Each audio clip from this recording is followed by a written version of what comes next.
আসসালামু আলাইকুম ওয়া রাহমাতুল্লাহ। সম্মানিত প্রিয় দর্শকবিন্দু, আশা করি আপনারা সকলেই আল্লাহর অশেষ মেহেরবানি ও দয়ায় ভালো আছেন। সম্মানিত প্রিয় দর্শকবিন্দু, এবারের পাঠে আমরা জানব অভিশপ্ত ধ্বংসকারী শয়তানের কাজসমূহ। একদিন নবী আকরাম সাল্লাল্লাহু আলাইহি ওয়াসাল্লাম ইবলিসকে বললেন, হে শয়তান, তোমার জানা মতে কোন কোন চরিত্রের দ্বারা আমার উম্মত ধ্বংস হবে? ইবলিস বলল, ইয়া রাসূলুল্লাহ, তিনটি খারাপ চরিত্রের কারণে আপনার উম্মত কিয়ামত পর্যন্ত ধ্বংস হবে। আল্লাহ রাসূল সাল্লাল্লাহু আলাইহি ওয়াসাল্লাম বললেন, কি কি? শয়তান বললেন, এক নাম্বার কৃপণতা, কেননা ইহা কবিরা গুনাহের মাথা।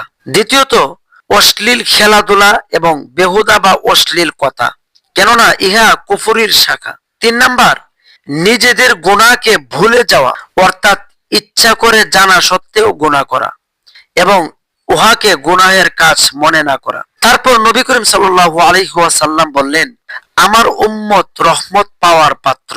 তারা একবার খাঁটি তাওবা করলে আল্লাহ তাআলা 50 বছরের গুনাহ মাফ করে দিবেন। সুবহানাল্লাহ।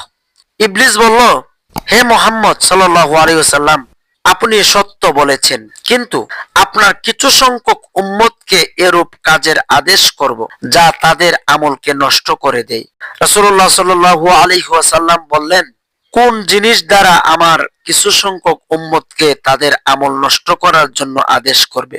ইবলিস বলল, আমি বৃদ্ধদের এমন আদেশ করব না যে জিনিস তারা করবে না, সুতরাং তারা আমার উক্ত কাজ অনুসরণ করবে না। আমি আদেশ করব ওই সমস্ত লোকদের যারা মিথ্যা কথা বলতে পারবে, গীবত অর্থাৎ পরের দোষ চর্চা করতে পারবে, মিথ্যা সাক্ষ্য দিতে পারবে, নামাজ দেরি করে পড়বে বা অলসতা করবে এবং আল্লাহর ইবাদতে অলসতা করবে।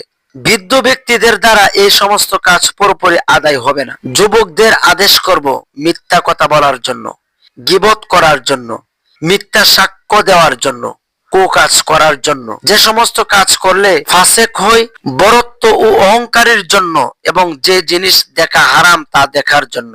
ছোট বালকরা আমার বগলের নিচে থাকবে, যা আমি চাই তাই তারা খেলা করতে থাকে, এবং বৃদ্ধা মহিলাদেরকে আমি এই আদেশ করে থাকি মিথ্যা দোষ রটানোর জন্য, বেশি গল্প গুজারি করার জন্য, জাদু করার জন্য, মানুষের ইজ্জত নষ্ট করার জন্য, নামাজকে ছোট বা অলসতা করার জন্য।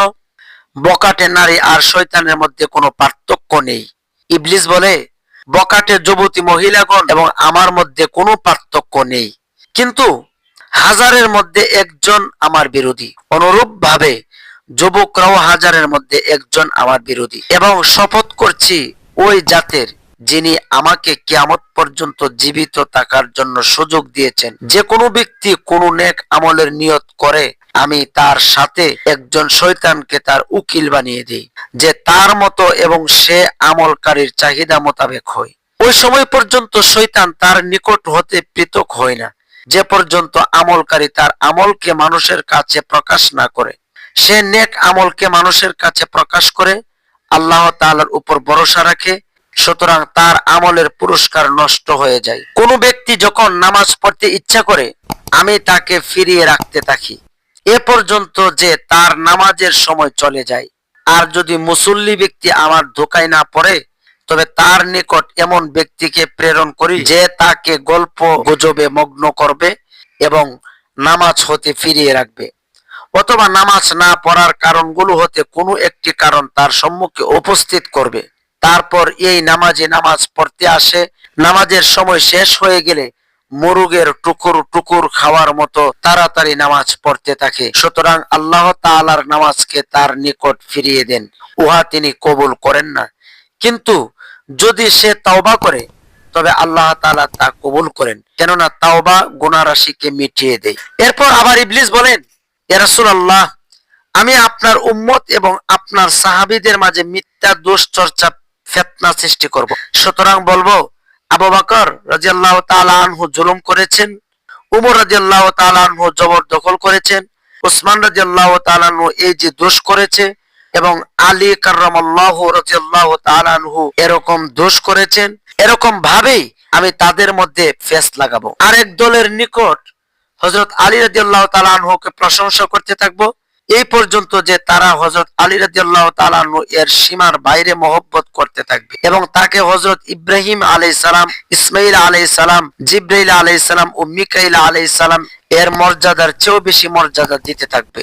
তারা সর্বদা হযরত আবু বকর রাদিয়াল্লাহু তাআলা আনহু, হযরত ওমর রাদিয়াল্লাহু তাআলা আনহু এবং হযরত উসমান রাদিয়াল্লাহু তাআলা আনহু এর সঙ্গে শত্রুতা রাখবে এবং তাদেরকে গালি দিবে এবং তাদের এমন এমন বদনাম করতে থাকবে যে যা অত্যন্ত খারাপ।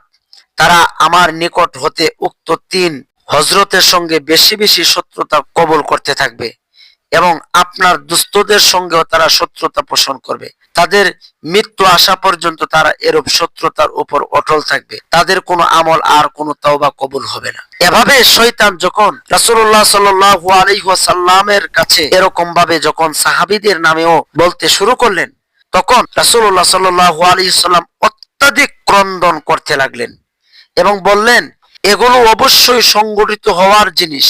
আল্লাহ তাআলার নিকট সাহায্য প্রার্থনা করি, তিনি সাহায্যকারী ও হেফাজতকারী। তারপর ইবলিস বলল, হে মুহাম্মদ, নিশ্চয়ই আল্লাহ তাআলা বেহেশত সৃষ্টি করেছেন এবং উহার জন্য অধিবাসীও সৃষ্টি করেছেন। সঙ্গে সঙ্গে বেহেশতের অধিবাসীদের জন্য নেক আমলও সৃষ্টি করেছেন। যে উহার জন্য আমল করবে সে বেহেশতে স্থান পাবে।